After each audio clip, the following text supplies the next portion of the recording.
Sementara itu pemirsa, pengamat politik dari Kedai Kopi, Henry Satrio menyebut sulit untuk menebak Ketua Umum PDI Perjuangan Megawati Soekarno Putri soal pilihannya apakah ke Ganjar atau Puan sebagai Capres 2024 mendatang. Namun bila tolok ukurnya saat ini, maka Puan berpotensi paling kuat untuk dipilih oleh Megawati maju di Pilpres. Kalau kita lihat disiapkan, kelihatannya memang Puan Maharani yang disiapkan. Komplit nih dia dari DPR, kemudian dari anggota sampai ketua DPR, di fraksi di partai juga begitu, dari anggota sampai ketua DPP, bahkan masuk eksekutif sebagai Menko gitu ya. Tapi di tengah kesiapan atau dipersiapkannya Puan, ini tiba-tiba menyeruak muncul nama Ganjar Pranowo yang didukung oleh hasil survei, berbagai lembaga survei yang cukup kinclong, walaupun saat ini sudah peak dia, tidak menembus angka lebih dari 30%-an gitu ya, dan mungkin juga lay low. Nah, kalau kemudian siapa yang dipilih, yang jelas Ibu Mega biasanya memilih berdasarkan alasan ideologis tuh.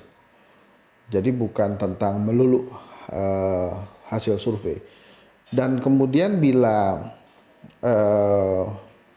petugas partai atau kader partai politik itu sampai hari ini kan tidak memiliki kotel efek yang sangat kuat tuh buat PDI Perjuangan, karena perekatnya ada di Soekarno. Jadi waktu 2019 Pak Jokowi terpilih kedua kali dengan tingkat kepuasan 60-70%, itu kotel efeknya buat PDI Perjuangan atau pengaruh elektabilitasnya hanya 0,38%, jadi tidak terlalu tinggi.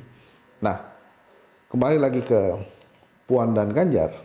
Memang kalau Puan selain pertimbangan ideologis, karena dia anak ideologisnya PDI Perjuangan, Puan ini juga masih bisa meneruskan terah Soekarno di PDI Perjuangan. Kalau kemudian misalnya Ganjar yang dipilih, ya tentu saja Mbak Puan harus menunggu 10 tahun lagi tuh. Kalau Ganjar berhasil 2 periode, artinya dia baru bisa maju pada saat umurnya 61 tahun, dan itu pun kalau masih kental ke Soekarnoannya. Jadi memang kalau pertimbangannya Ibu Mega ke Puan, ya lebih ke ideologis, kemudian Soekarno, dan memang ini momen yang paling pas untuk Mbak Puan Maharani.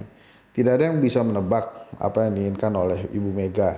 Yang ada adalah membaca dari pengalaman-pengalaman sebelumnya. Nah, dari pengalaman sebelumnya, ideologis yang ditekankan oleh Bu Mega dalam mencalonkan sosok calon presiden, bukan angkanya gitu ya, bukan trennya. Nah, jadi